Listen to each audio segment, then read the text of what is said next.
Hello and welcome to this edition of TZM Global Radio. Today, I'll be your host, VTV, Neil Kiernan, the host of normally a V Radio. And I also brought along Aaron, also known as StormCloudsGathering. Some of you may have watched some of his YouTube videos. Go ahead and introduce yourself, Aaron. Well, like I said, my name's Aaron Hawkins. It's probably a little bit of a shock for some people to hear me coming on here because the earliest encounters you probably had with me were somewhat less than diplomatic. It's important to explain that me and Neil have become pretty good friends since then, and this is not an attack video or an attack interview whatsoever. This is us having a mutual conversation. For sure. Well, that's I think the basis of that friendship really started because of the fact that we had a long discussion and got to know each other, and the things that we actually had in common far outweighed anything that we disagreed on. And I think that that's actually kind of the crux of what we're going to be talking about today. Exactly. Yeah. I mean, it was me who was actually representing that backlash, that resistance that we have to deal with in society right now. There's such a tendency to divide and to separate people, and regardless of what our individual perspectives are about what the long-term goals need to be, if we don't unify against our common problem, and we have a political and financial system which is taking us towards destruction. I don't think any of us can argue with that. We have to deal with that first, regardless, and I think we can sort out the specific details over time. Exactly. And I guess that kind of, I've had shows repeatedly with Stefan Molyneux on V Radio, and we had a tendency to discuss, the things that we also had in common. And we discussed how wouldn't it be great if the new right and the new left was, freedom-minded people who still had kind of a basic common understanding of everyone's right to self-governance and self-determination in their lives, rather than what we have now, which is a choice between like neoconservatives and, what some people would call fake liberals. And, and he agreed wholeheartedly on that. And he also agreed towards the idea that, in particular, in his context, he feels that anarchists in particular should be working together instead of spending so much time fighting one another. And that's one catalyst, obviously what we're discussing here is just that these groups have a tendency to be, to oppose one another, and rather than focus ironically more on what's different between them rather than what is in common, whereas our opposition seems to all kind of be on the same page. Even the Democrats and Republicans, they hold certain core values that keep the rich in the position that they're in and the poor in the position that they're in. And that's been true pretty much since the foundation of the United States, and it's basically true in, the majority of governments around the world. So I guess today we're going to be discussing how to approach different groups and the necessity of these groups to unite in the face of what it is that we will face with the upcoming collapse. Exactly. Well, first of all, let's have a discussion on, let's talk about that necessity. On your channel, StormCloudsGathering, which people can check out at waitingforthestorm.com, you have a tendency, obviously you make a lot of videos kind of trying to help bring people to awareness of the real danger of what is to come, and what is ahead of us, kind of like the work of Michael Rupert, similar people who discuss things about the collapse, who discuss issues of how people survive these things, but the common enemies and the common foes, when you think about that aspect, because you've made videos already kind of trying to talk to the Occupy movements and the Tea Party movements to get them on board with a mutual understanding. Let's discuss these things that everybody can agree on. What would you say, for example, is something that comes to mind that every group should be able to hold as important? Well, the first thing that I was approaching, and because I was looking for something, a way to bring people together, the first thing I was looking at is, the banking system. Obviously the banking system is absolutely corrupt. Our entire monetary system, the way that we deal with money is debt. It's got to go, regardless of whether you are ready to abolish money like the Zeitgeist Movement wants to do, or whether you just want to return to some other form of money. Really, we do have to get the control of money out of the hands of the bankers, because they're obviously not benevolent. they're willing to do just about anything to maintain their power, and actually that's actually probably an understatement. They are willing to do anything to maintain their power, and we can all see how they're using that power. It's clearly for destructive purposes. I mean, that's something we can all agree on. I mean, you can look at the libertarians, the people who are on the moderate right, and they can understand that the Federal Reserve and our entire banking system is corrupt. And it should be pretty clear to the left as well. It's not something that's really a partisan issue when you're being basically enslaved by a private group of bankers who are printing the money for your country. But as I thought about it more over the past several months, what I've started to realize is that we have to go much deeper than that. We have to go to the fundamentals of what we know to be true, something that just absolutely can't be argued with. And so what I've been trying to flesh out in the last several weeks is the concept of base natural rights. Just what natural rights are just self-evident. And, the right to life. No one can take your life from you. You can't delegate the power to take someone else's life. It's morally wrong. The right to liberty. I mean, as long as you're not hurting someone else, you should be able to live your life how you want. The right to privacy. You should be able to live your life without having to show your papers, without being, frisked at the airport, without being under constant surveillance by a police state. The right to property. If you make a guitar, if you produce something beautiful, you should have the right to give that to someone if you want, or to have it in your home if you want. And I think all of us can agree on that. I mean, perhaps I know this touches a subject where you're dealing with the concept of whether we should move past property or not, but that has to be voluntary. Whatever morality we move to, it has to be on open and voluntary terms. And then the last one is pretty simple: the right to defend your rights. The right to defend your life, the right to defend your family's life, the right to defend your liberty. It should be pretty self-evident. If you don't actually have any rights unless you can stand up for those rights. And sure. I don't know if there's other ones that need to be in there, but so far those are the ones that seem to me encompass everything else. Everything else seems to be a derivative of that. And that's, I guess basically to kind of take the TZM/TVB approach to the various things that you're talking about here, since I'm sure, for example, we talked about property. Some people, that'll set off alarms for people who want no property. But as you kind of put up the disclaimer on that, anybody, if we decide as a free society that we're going to do different things with our property, even if that means, say in a resource-based economy, well, there's a large group of people who agree that they're going to pool their resources, and then they're going to form a resource-based economy around those resources. And then even within a resource-based economy, there's going to be personal property, things that people keep for themselves. Even the socialists agree on that. You're free to have and own whatever you want. It's more of a matter of, kind of the attitude behind of this is just that, should you be seeking to own property to the point that you are now starting to threaten other people's right to life? Yeah. Once you own all of the production, and then you get to decide, who gets what and who gets to live and who doesn't. Well, now we're kind of moving into the level of tyranny, but it doesn't mean that somebody should be at your house demanding, the food out of your house. They should be designing the society in such a way that it isn't necessary to do that. And that's, I think, one of the biggest conflicts about the private property issue that we usually get.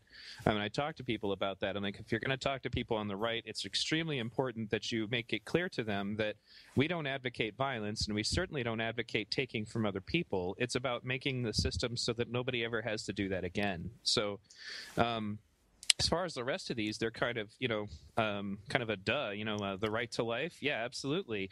Everybody should have, the right to live. And more specifically, we believe that, you could take that a step further within your communities, that people should have a right to live a good life, that should be able to have a decent, standard of living. The right to liberty is also completely in, basically in cohesion with our beliefs, the idea that people should be free. And in fact, when you absolve the state and you get rid of laws and you start treating what you would call aberrant behavior in the environment rather than trying to utilize court systems and other systems that are so easy to corrupt, you find yourself to be far more free than you ever could be, especially when you eliminate things like labor. One of the things that the guy from Garbage Warrior, for those of you who haven't checked out that documentary, it's about a fellow who makes very low-cost, renewable, energy-based housing. He said that he felt more free in his life than ever in his life when he suddenly came to the realization, wow, I don't have a boss. I don't have to work. I'm completely off the grid. I'm going to go take a walk. That's what occurred to him. He's just like, I'm just going to go take a walk. And that one little thing was so important to him, So yes, right to liberty and right to privacy. It's in Jacques Fresco's book repeatedly that, did you want to say something about the last thing I said, or? No, except that, just the concept of starting with these principles, it seems really basic and really duh. Mm-hmm. But at the same time, it's the implications. That's the implications. You have to get people to agree on the basics, right? And then you go, okay, if 1 + 1 = 2 and 2 + 2 = 4, then what you're faced with here is a contradiction. In this particular case, where we have people who will agree to these basic rights on the surface, like neocons. Most of them, if you presented them with this, they would say, well, yeah, that's just the Constitution. Yeah, you just simplified the Constitution right there. That's great. Okay, well, how about your invasion of Iraq? Oh, well, wait, those aren't Americans. Well, hold on. If these are inalienable rights, if these are natural rights, then they were not granted by any document. They were not given to you by your citizenship. They were not granted to you by a government. Therefore, that Iraqi has just as much rights as you do. Sure. I mean, I guess to finish my point on the ones that were here real quickly, the right to privacy, Jacques Fresco's book, he mentions repeatedly that people should not be monitored by machines or anyone else for that matter. You monitor the use of resources for the benefit of everyone, but you don't need to be getting in people's faces about what's going on in their bedrooms or their living rooms for that matter. We discussed the right to property first. The right to self-defense, our approach to that is to hopefully just render it so that it's obsolete. But in the meantime, even folks from the Venus Project and the Zeitgeist Movement are going to have to acknowledge the fact that particularly during a collapse, there's going to be situations where we're going to have to defend ourselves. The difference is our goal is going to be to phase those things out. But overall, when you look at everything here, it's all stuff that's in line with where we're coming from. And I would say that the Tea Party, for the most part, would agree with everything, pretty much with everything you said there. And my experience with the Occupy movement would say that they agree with it too. The Occupy movement, mind you, being made up of a lot of different groups. There are probably some hardcore communists in that group that would not agree with that. Note I said some. When you interact with Occupy, you're dealing with socialists, anarchists, communists, some free market libertarians, and some people who don't adhere to any of those principles all in one group. So, but yeah, as you were saying earlier, is that these are all things that as you said previously, you would think they're a given, but they're not necessarily a given. He's like, oh well, that's just the Constitution. Yeah, except for the fact that your neoconservative politicians voted for exceptions to the Constitution whenever you feel like it. Exactly. The neoconservatives were totally the engine behind the Patriot Act, the Iraq War resolution. They're definitely the ones that are chasing down Iran. And for any of the listeners who don't understand what a neoconservative is, there's a very good film you can watch for free. You can find it on my website. I actually think it's the first one in the link there. But it's called The New American Century, and it's about the neoconservative think tank. When these are people who unabashedly and without any kind of remorse or hesitation will tell you that the only way the United States could be safe is if we go around invading other countries and setting up puppet democracies. They don't even hide it. And, when you're asking who are the neoconservatives, you're talking about George Bush, Karl Rove, Dick Cheney, a lot of the movers and shakers who've been in and out of the White House, even during Democratic presidents' times in the White House. So, but anyway, continue, Aaron. Well, yeah, the trick is taking this from this abstract format and then extrapolating it forward to where it's clear that the governments that are running the world are in direct violation of this, and that being in violation of our natural rights attempting to assert these natural rights inherently makes such powers illegitimate, and therefore they have to be dissolved. I think that's important. I think you can't dilly-dally around this issue.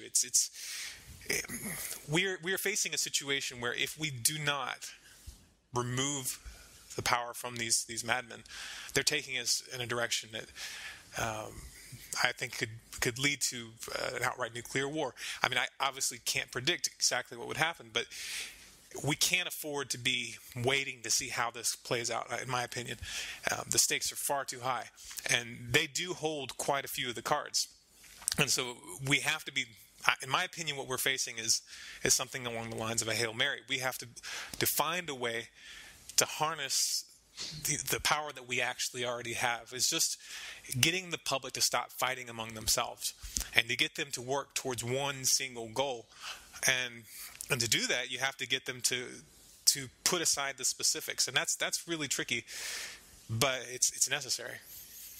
I agree with you wholeheartedly, and I think something I said a long time ago, even back when I was a libertarian, because even when I was a libertarian, because I come from a low income, I had a lot of friends who were Democrats and what would be considered to be on the left, and I had a discussion once with some of my fellow radio hosts on a previous show I used to do called the North Virginia Patriots, and they were usually kind of rabid anti-liberal to the point of being trollish about it, and I was like, at the end of the day, all this energy that you're spending on fighting these people, the Greens and the Christian conservatives and the non-Christian conservatives and all these people that are at least open-minded enough to know that there is a problem with the government have that in common. And at the end of the day, all conspiracy theories aside, whether you believe it's going to be FEMA camps or a collapse of some kind, we're all going to be in the same boat. When this happens, and if we spend all this time nitpicking about, health care or this or that, when in the end, people can make those decisions for themselves under the right circumstances.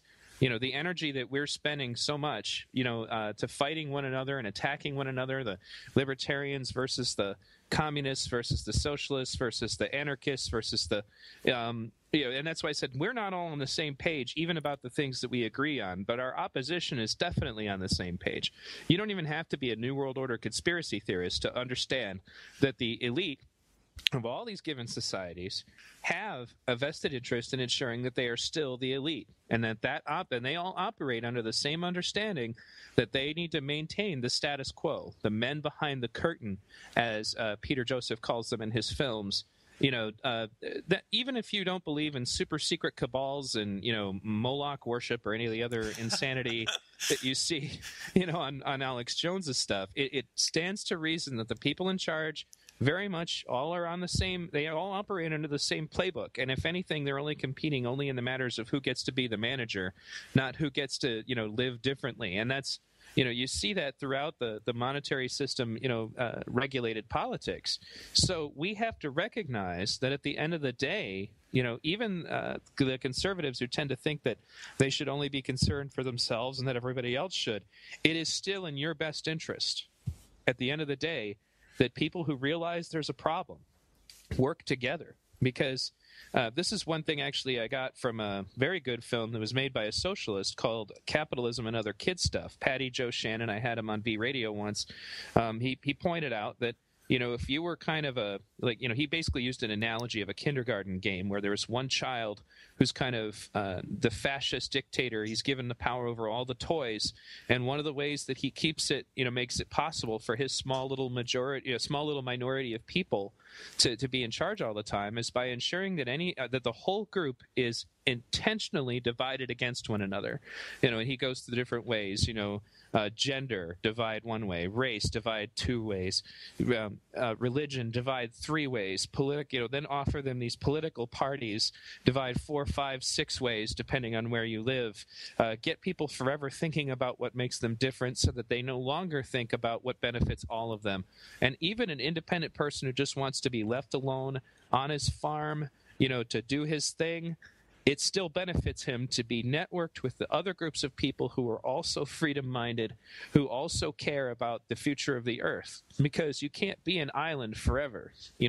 We all live here, and whether we want to acknowledge that or not, it's important that we all have kind of a coalition of ideals, these basic principles that everybody should be able to adhere to, and start from there. Start your conversation from where you're the same, and let the rest of it work itself out. It's kind of like, like I tell people before, let's say that we have a collapse, and then, the different groups of the world, they break up into little groups that are all trying to, like, one group's trying to reboot communism, one group's trying to reboot socialism, one of them's trying to reboot capitalism, and maybe there's a Venus Project, Zeitgeist Movement oriented group over here, and it still would benefit all of those groups if every one of those individual groups agreed to a kind of, common decency, common law, attitude, like you put here, these different things that you listed off. If all of these groups hold those quote unquote truths to be self-evident, to quote the Declaration of Independence, that still benefits the groups that are not in any way involved, because we have all agreed to these basic principles. It's okay, that you're going to be a socialist group, and it's okay that you're going to be a communist group, as long as you're not coming to my house and trying to take my stuff. It's okay if you're going to be a capitalist group, as long as you're not polluting the land that we all use and therefore affecting our lives. It's okay that that you have these differences, ideals, and all of that, as long as we agree to these basic principles. Really, that's what things like the United Nations should have been, was just a mutual place where people who want to govern themselves independently can meet and agree on these basic principles and discuss any violations of them. And I think that that's the core issue that I think, honestly, the men behind the curtain would be the most afraid of, is all of us agreeing to these basic things, which, as you've already pointed out, flies in the face of their agenda. Exactly. They do not need us to be united against them on these. But go ahead. Yeah, I think where some of the difficulties of this come out is where every single group needs to evaluate their own practices, their own ideals, their own principles according to their root standards. Because I think in order for us to move towards a society where we can all live together, we're going to have to all make changes inside of our ideologies, inside of the way we think the world is. And to be perfectly honest, I don't think it's going to happen. The final product, I don't think it's going to be invented by our generation. I think we have to pave the way so that it's possible for that new paradigm to exist. In the end, whatever comes about is probably going to be more interesting than anything we could imagine. So what we have to do is get the BS out of the way, essentially. We have to start working on our own contradictions, and like you were saying, get to where we can actually face each other without the labels. To be able to talk to each other face to face, to put aside our prejudgments, and to also be aware of the prejudgments of others, so that we don't set off their triggers. And that's one of the other sides of this. That's it's very difficult, and it's probably the hardest thing, because you don't want to be operating from the standpoint that you can't say certain things, but we have to be aware of the fact that everybody has these time bombs, or these mines in their ideologies. They're just waiting to be set off. They're just looking for a label to give you. They're just looking for a way to categorize you and dismiss you.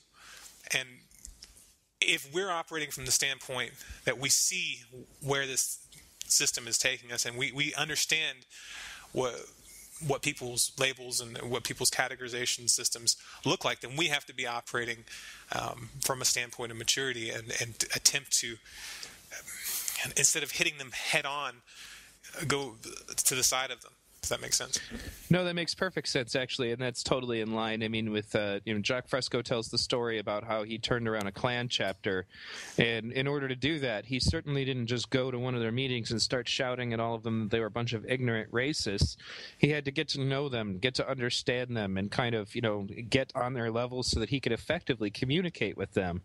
A lot of people actually didn't understand the motivation behind why I decided to make the documentary about trolls. basically is just to try to bring some attention to the fact that there are all these things that we do in our basic communication, especially when we're emotionally attached to something, that really holds us back, makes it difficult for us to have these kinds of communications. It makes it difficult for these groups to talk to one another and achieve any kind of understanding, because we especially when we're emotionally attached to our position, we have a tendency to lash out and want to protect that position. And as a result, it holds mankind back as a whole, because we can't have any valuable exchanges. We don't have enough mutual respect for the idea that, we should be able to go into a conversation and the opponent in that conversation should be ignorance. Not the other person, not the person you're discussing things with. The two people that you're quote-unquote debating with, I don't even like to use that term anymore, their opponent, it should be, the incorrect answer should be the opponent, not the other person. If you create a circumstance where everybody can openly discuss and everybody has respect for everyone else's experiences, that's where the real communication takes place.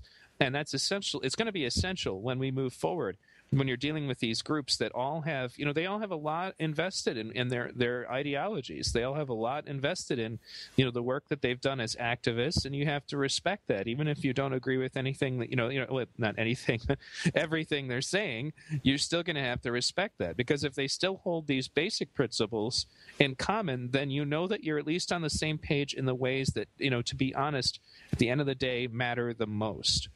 Because what's happening instead is these people all want it their way or the highway. And as a result, we got a whole bunch of people randomly walking around the highway and nothing's changing. And there's also the side of it that a lot of times people ask for things they don't know the implications of. And a good example of this you can find on the left, where a lot of people will agree with these principles on the surface, yet at the same time will believe that the solution to the problems that we're facing is taxation, without realizing that taxation implies the use of force. If a person's not in agreement, and you're really not going to be able to get everybody in agreement with certain things like that.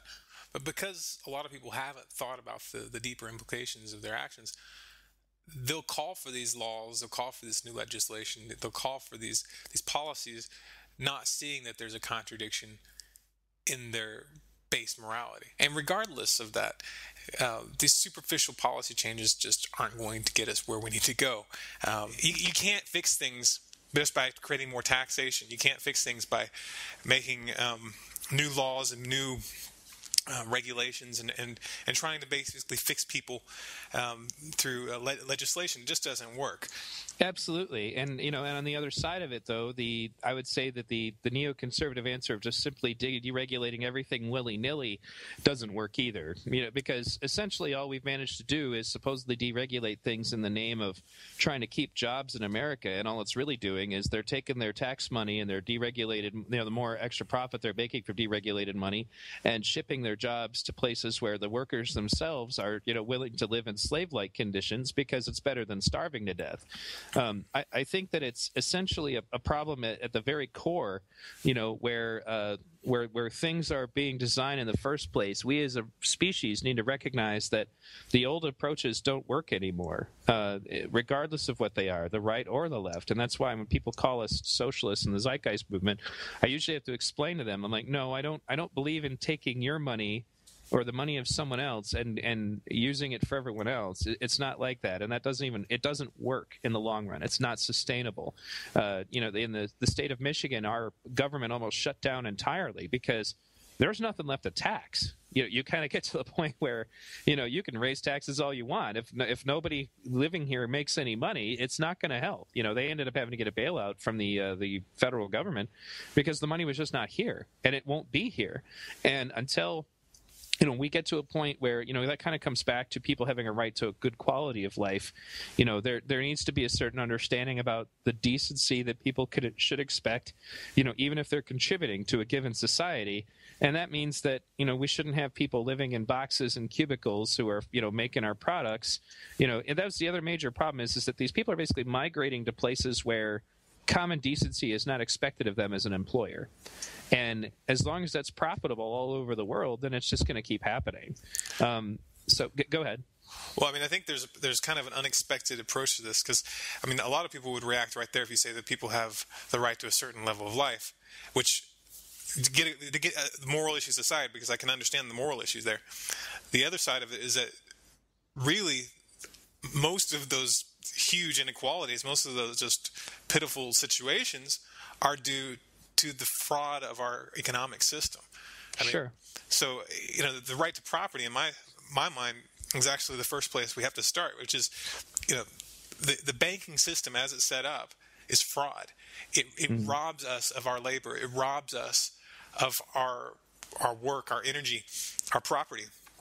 And it does it through deceptive means. It does it in a way that people can't see. So you have this small percentage of the population is just draining society dry, and creating these institutions, which with that money, which is supposed to fulfill the roles that society is supposed to take care of already.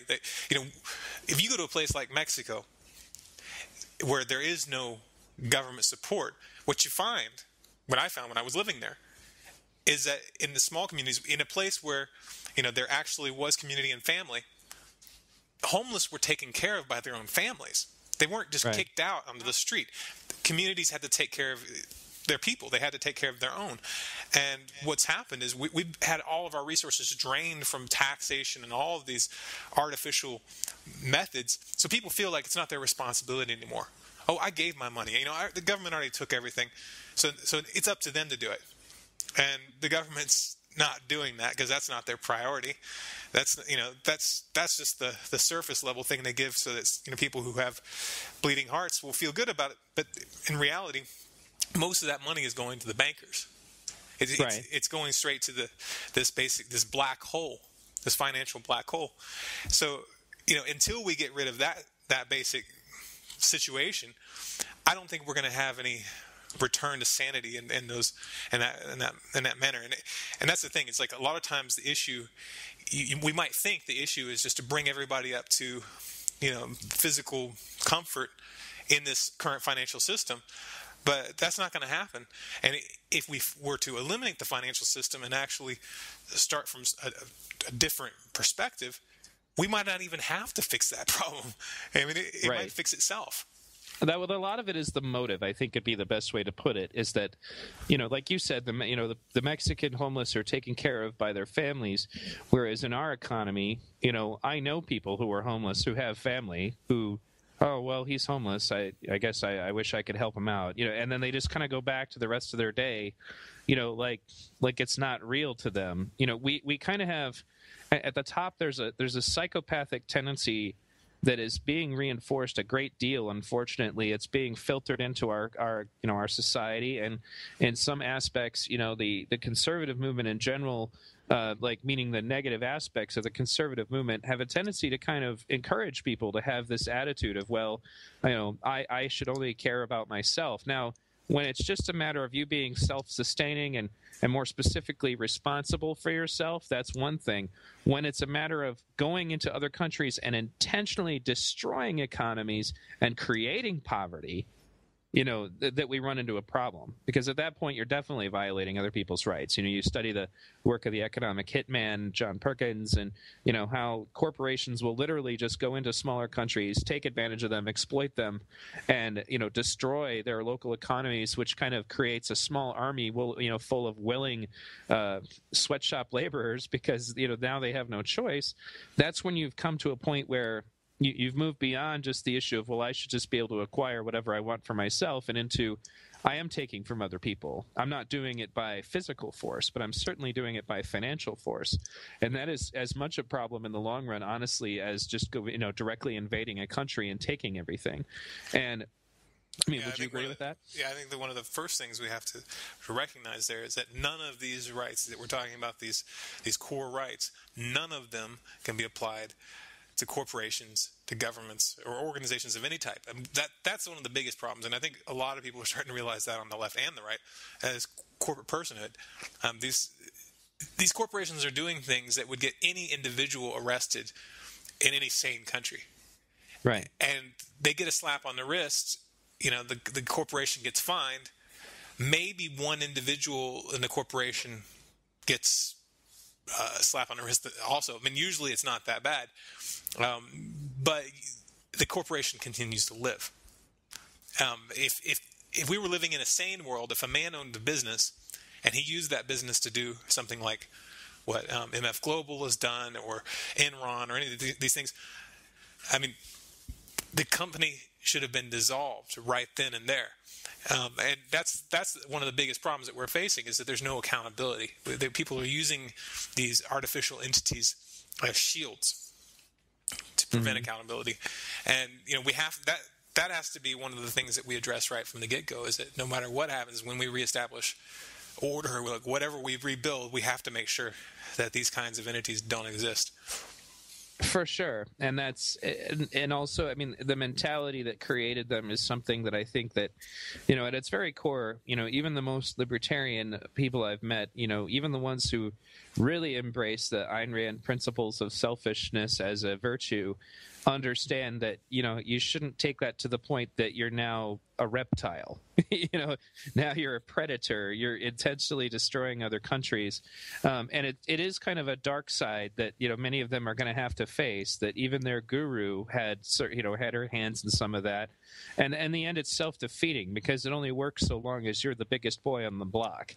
Because, if you're going to make exceptions for, property rights, except for Native Americans and Arabs, well, you've just spelled a disaster for yourself, because eventually one of those groups is going to have the advantage on you, and they're not going to be so forgiving, And did you have something to comment on that? Well, I mean, I think if we're honest, I think the current regime, going back several apparent puppets, going, Obama, Bush, Clinton, they're all operating from the same perspective, and they're all 100% in violation to all of these principles. I mean, there's no pussyfooting around it. There's no way that they can operate outside of that, because there's no way that they can. Their system is based on violence. Mm-hmm. Their entire foundation is based on fraud. So, I mean, sure. I think we have to be looking at it as cleaning house has to be done.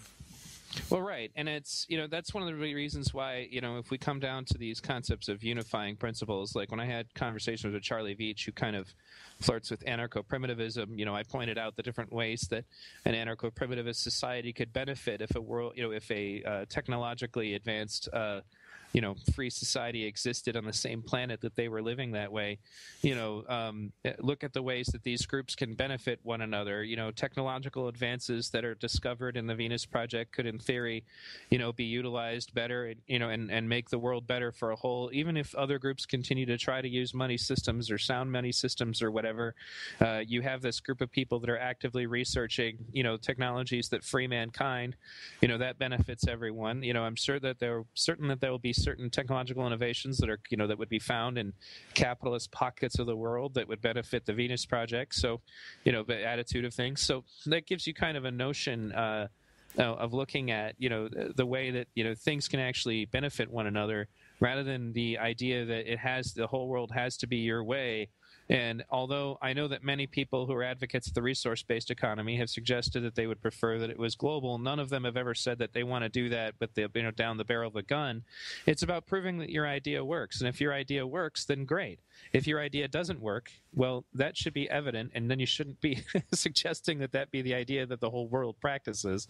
Because if you're wrong, it's just the implications of that are horrible. It's just like we have right now. We have this kind of strange bastardization of capitalism and other isms that has come together that is the system that runs the world, and there's really you're finding that there are less and less places to hide from that.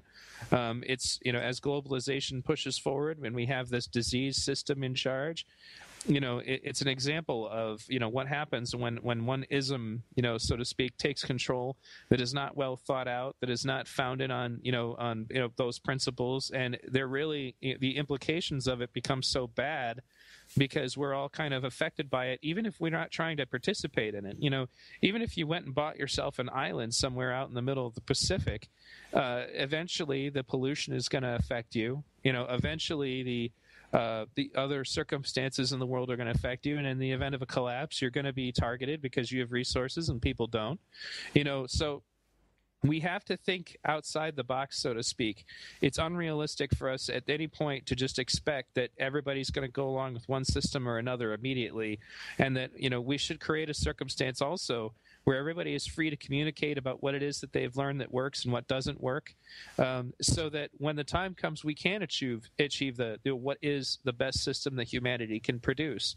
I'm confident that it'll be a resource-based economy, but there are certain aspects of it that could certainly benefit from other systems, approach to things, and as a result, having a free dialogue, an open dialogue between the various groups and their ideas benefits the whole, including my position. I think that's one of the basic principles is that, the internet has shown us how much the world can change when people are more free to communicate and exchange information and perspectives. And we need to be able to do that on all levels. And that essentially includes, at that point, being able to open dialogue with people that perhaps we previously would not have thought of even discussing things with, of having that kind of environment available. And that's why I think it's important, that we look into these approaches. I mean, as I said earlier, you've made videos about, the Tea Party and the Occupy Wall Street group, working together on the things that they agree on, like, going against the banks. Congressman Ron Paul that was his message to Occupy Wall Street was, let's end the Fed. These are much more constructive approaches than spending all of your time calling the Occupy Wall Street guys a bunch of, lazy, hippies who won't get a job, or the Occupy people calling the Tea Party, a bunch of, spoiled conservatives who don't care about anybody but themselves. There's all these little things that people spend, these energies that people waste on fighting one another. That imagine for a moment, the power of what would happen if the Zeitgeist Movement, the Occupy Wall Street movement, and the Tea Party all got together and held mass protests around every central bank in the world. Yeah, I mean, what that would imply, though, it would imply that each group got together and put down their names, to say, okay, we're humans. We're not the Zeitgeist Movement. We're not the Tea Party. Because all of those things are labels; those are artificial constructs that we put on top of ourselves, and it tends to make people push away. I mean, that's the thing, is a lot of times we walk up with a sign on our forehead, we don't even realize it. Like, we've basically announced to other people that we're something to be dismissed. And I've been working really hard on that, trying to see where my blind spots are in that area, and try not to give people anything to get their fingernails into, and to be really clear about the way that I speak, to be really clear about getting rid of those catchphrases, the things that people will recognize and latch onto and make assumptions based on, because the reality of the matter is that humanity is operating at a level that's not really ideal. That's kind of put it. It's a very politically correct way of saying it. And it's not going to change in just one generation. It's not. I mean, we'd like it to, but it's not. It's not going to happen. So we have to be operating within the context of our current situation. And to give an example, like looking at Occupy, I mean, there's a whole bunch of things that happened over the past week. The 300 people arrested in Oakland. But what, most conservatives, even people who would probably be your allies in this conversation, people who would be 100% in agreement to what we're talking about here, all they saw was those Occupy people burning the flag. That's what they saw. And I know for a fact, because I've watched lots of videos of the comments, they didn't hear anything about the other stuff. To them, that symbol was etched into their mind. Sure. And we have to be really, really, really aware of what message we're sending to the public on all levels, because the public is not a rational beast. It's not a rational beast. It's an emotional beast, and it thinks in images. It thinks in symbols. And if you give them a symbol like that, you have created an insurmountable obstacle to reaching them. You've also, at that point, associated yourself with every other person that has ever burned an American flag and whatever those people meant by it. You've essentially activated all kinds of emotional responses, which are really dangerous if you're trying to reach anything resembling a rational, exchange of information. Those are definitely examples of things that have to be looked at. You have to be able to recognize, just like Jacques said once again about the Klan, he had to recognize what things he shouldn't say if he doesn't want to engage these people's irrational emotional sides, because he didn't want to communicate to their irrational emotional sides. He wanted to communicate to their intelligence sides, to try to get into their brains and cause them to think. And that does not happen when you engage somebody emotionally, because then their thinking turns off. They're not thinking anymore. They're feeling. And notoriously, particularly if you're attacking what someone feels as part of their identity, then they're not going to be thinking about a word you say. And more to the point, they're going to do the opposite. They're going to lash out at whatever you say. Exactly. And it's just not constructive. Yeah, I mean, if you're going to capitalize on the fact that the crowd is inherently an emotional beast, then you have to do it in a positive way. And you have to, appeal to their higher instincts, to their sense of honor, to their sense of unity, the things, their sense of higher morality, those kinds of things. There is such a thing as a positive crowd psychology, but it's very, very, very delicate, because crowds tend to be they tend to be violent and destructive and reactive and attached to their ideals. And if anybody who's listening to this thinks it sounds familiar, it's probably because I actually have been in the middle of reading a book that Peter Joseph recommended on one of his, his video blogs. And it's turned out to be one of the most important books that I've ever read in my life. And it's The Crowd by Gustave Le Bon. And I find this book to be earth-shattering on so many levels, just because it's challenging so many of the things that I wanted to believe about humanity, but in doing it in such a way that it's pretty much undeniable. He makes the point so clear, and then you're left with this question, or I'm left with this question. Okay, knowing the state of the crowd, how do we do something good? How do we do something good, knowing our constraints? That's the problem. Most people don't even know their constraints. They need to study the nature of human psychology, because if you don't, you're walking into a battle and you have absolutely no idea what you're up against. That's actually one of the blogs I'm working on now for a future V radio show, is discussing the topic of things that happen to people that kind of eliminate their ability to perceive reality. And in some cases, these things are sabotages that someone does to their own abilities to perceive reality, absent anyone manipulating them. In the face of their insecurities, they may actually just start to sabotage their own ability to see what's going on around them. We need to, people do need to understand these basic principles of, how it is that, crowds in particular think versus, individuals, so that you can be conscious of it when you're discussing things with people. Frequently, for example, on the internet in particular, I run into situations like, say, within an Occupy group. We recently had a problem in Occupy Detroit that we were able to adjudicate, but in order to fix it, I had to kind of get down on people about, okay, you just made this statement that X people did Y. Now, as if you knew it to be true. Do you have any proof of that? Or is that just something you surmise? And generally these people would get very awkward, because they really were just kind of pulling it out of their derriere. It's something they assume about someone, and then they run around spreading it around. And I'm like, now, because you went and did that, the Occupy Detroit group now holds a certain belief that is completely unfounded. And we ended up fixing that over time. But it took me kind of really grabbing all these people and putting them in one place and forcing them to talk to each other. I mean, I didn't use physical force, but put them in a position where they had to talk to each other about these things. And then so many misconceptions were cleared up. And that's why you really got to take responsibility for what you introduce into the conversation. This is actually the main crux of why Jacques Fresco says, you may have heard it's okay for everyone to have their own opinion. That could be very dangerous. He wasn't saying don't think for yourself. He was saying, do think for yourself and don't settle for some half-assed, unresearched opinion. He meant actually learn what's going on and then share what you're talking about.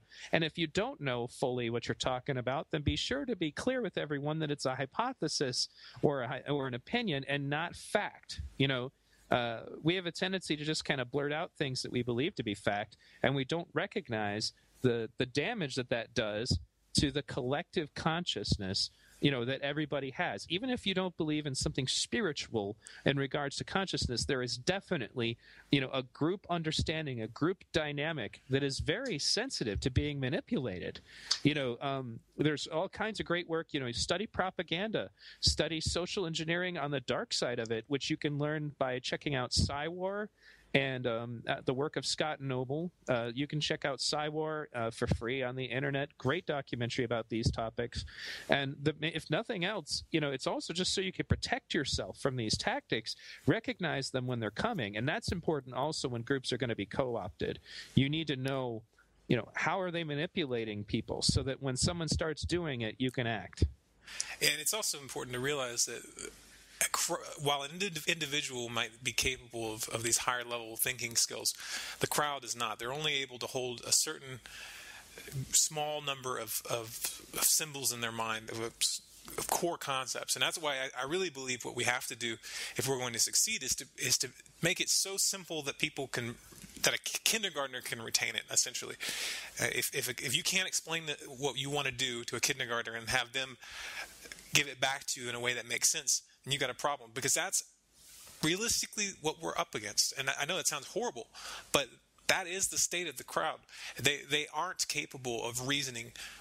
What they're looking for is this general picture. Like the person who's standing up at the top, he can be saying absolutely nothing, but if he puts out images that resonate with their underlying psychology, they're going to feel good.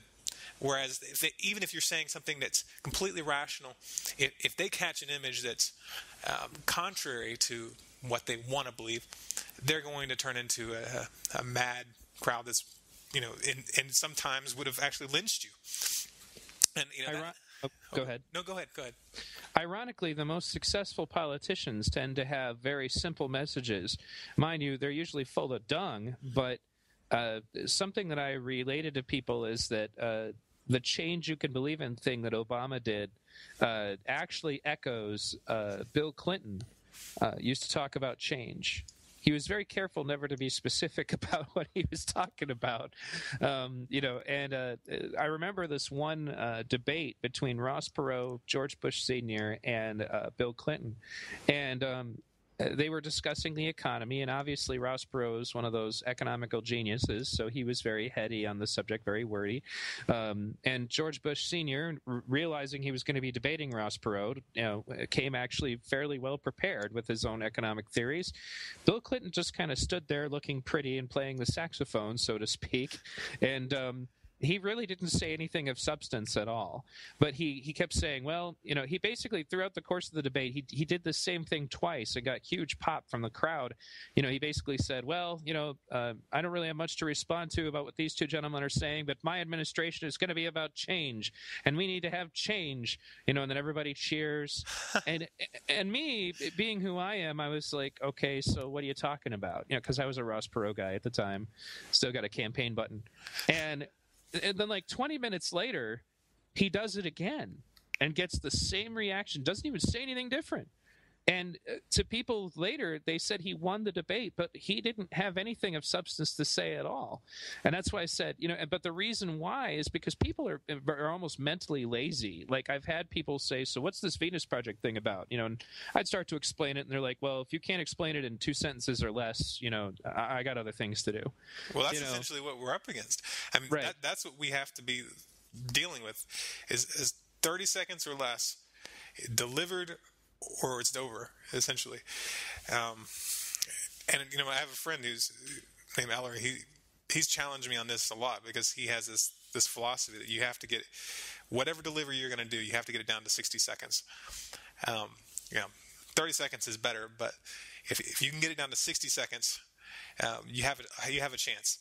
Anything over 60 seconds, he says, you're pushing it, because essentially people have the attention span of a gnat. And it is attention span, and in some cases, people are so used to being lied to, and having people try to sell things to them, that if you start to get too elaborate, then they immediately turn on their defenses because they're afraid you're a fraud. Oh, here comes another guy. He's up on the soapbox. What kind of ill intentions does he have for me? Which is another one of the reasons why, even the intelligent ones, they immediately become skeptical of someone who has a lot to say. And so you have to combat that. And that does not mean that within that 60 seconds, obviously, what you need to do is get people thinking so that they're going to then in turn be inclined to ask further questions and then therefore get more information from you later. You can't break down the entire waiting for the storm message in 60 seconds. You could get someone started and looking into it, and then they'll go back to your channel and they'll check out your videos and they'll learn a lot more. But it's mostly about getting people to that stage where you've whet their appetite with your idea and now they want more, like giving out a sample for, something in a store. Like I remember just the other day, there was this something called steakhouse potato salad. And I was like, that sounds interesting. I got a little sample of it and then I ate, and then I decided to order some. It's the same thing. You need to make sure that your presentations appeal to the people directly, are not overcomplicated, do not use a lot of $50 words or even $100 words, as the case may be, and appeal to people's basic understandings and principles that, we do all have these things in common as human beings. The thing you said earlier about dropping the labels and eventually realizing that, that we're all human beings also resonates, within the Zeitgeist Movement's message, going back to Jacques Fresco's first interaction with the state when he was in school, when he got sent to the principal's office for refusing to say the Pledge of Allegiance. And he's like, I'd rather pledge allegiance to the world and all the people on it, that it also reminds me of something else that we were talking about earlier, but George Washington in his first farewell address, because he was the only independent president we ever had in the United States, said that he was very wary of the party system. He said that people would start to have arguments to benefit their party rather than their country. They would start thinking themselves as, one party or another rather than as Americans. And they would start thinking in basically in the best interests of whatever their, one clique or group wanted, and not what was best for the country as a whole. And everything he said about that absolutely came true. Absolutely came true. Because you'll find Republicans, maybe there'll be a piece of legislation that Obama introduces. This is why when people keep blaming the president, no matter who it is, I just kind of laugh at them because they don't understand how the system works. Obama will introduce some legislation. The Republicans might even agree with it, but it's not in their best interest to see Obama succeed in anything because they want to get their president in next term. So they'll go out of their way to sabotage it because it's in the best interest of the Republican Party. Even some of my favorite politicians, like Congressman Dennis Kucinich, he still has to make certain sacrifices to appease the Democratic Party. And Ron Paul, to a lesser degree, but he still does it too. If he wants to maintain good relations with certain aspects of the Republican Party, then there are certain things that he has to do.